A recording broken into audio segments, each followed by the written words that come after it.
Aujourd'hui, c'est vendredi et c'est le mot du jour avec Zef qui nous rejoint. Bonjour Zef. Bonjour tout le monde. Le mot du jour, le mot du jour, c'est force. Exactement, force. Je suis venu ce matin, pas forcément pour rire ou pour sourire, mais pour raconter une jolie histoire. Ouais. Parce que force, pas comme dans Force, la loi du plus fort, où que les garçons, ça doit être fort et les filles jolies, ce genre de cacoule que j'entends depuis que je suis petit. Non, force, ce mot que j'ai entendu un jour de 1978 dans un cinéma, quand Obi-Wan dit à un jeune Jedi que la force soit avec toi. Et oui, j'y étais, je suis vieux, j'avais 15 ans. L'histoire se passe aux États-Unis. Une jeune fille du nom d'Isabella Tadlock, jeune américaine de 11 ans, née sans bras gauche et abandonnée par ses parents biologiques parce qu'ils avaient commandé le modèle à deux mains. Cette jeune fille est fan de Star Wars et elle a reçu le mois dernier un bras bionique façon R2-D2, il s'appelle, de la part de Luke Skywalker lui-même. Oui, elle avait lancé un appel pour avoir sa deuxième main bionique en adressant un message directement via Internet, évidemment, à Luke Skywalker, alias Marc Hamill. Je vous rappelle que là-bas, il n'y a pas la sécu, avec pas de bras, pas de chocolat, démerde-toi. Alors, Luc a retweeté l'appel, 3,8 millions de followers.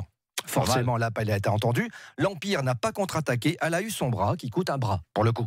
Et Isabella a même reçu un message vidéo de Luke Skywalker lui-même pour la féliciter. Là, moi, je trouve que l'histoire est belle. Bravo. Jeune Nébré. Bravo. Alors, pour les non-initiés de Star Wars, sachez que dans l'histoire, Luke a lui-même un bras bionique, puisque dans l'histoire, le sien a été coupé par son père. Oui. C'est pour ça que l'histoire est belle. Alors, pourquoi ça m'a touché? Parce que j'ai pensé aux enfants différents. Moi, je suis papa et grand-père d'enfants différents. J'ai été un enfant différent. Alors, j'espère ce matin que quelques enfants différents m'écoutent, parce que je voudrais leur dire que les histoires qui commencent mal, quand on croit à la force, à sa force, elles peuvent bien finir. Même si vous êtes différent parce que trop gros, trop petit, trop lent, malade, dyslexique. Vous êtes un petit garçon, vous préférez la Reine des Neiges. Une petite fille, les Ninjago. Vous êtes albinos, rouquin. Vous n'êtes pas comme tout le monde. Dites-vous que pas comme tout le monde, c'est ça la force. Être sous le troupeau, au-dessus du troupeau, l'essentiel est de ne pas être dans le troupeau. Vous voyez, le jour où le troupeau saute de la falaise, vous ne sauterez pas. L'histoire se terminera bien.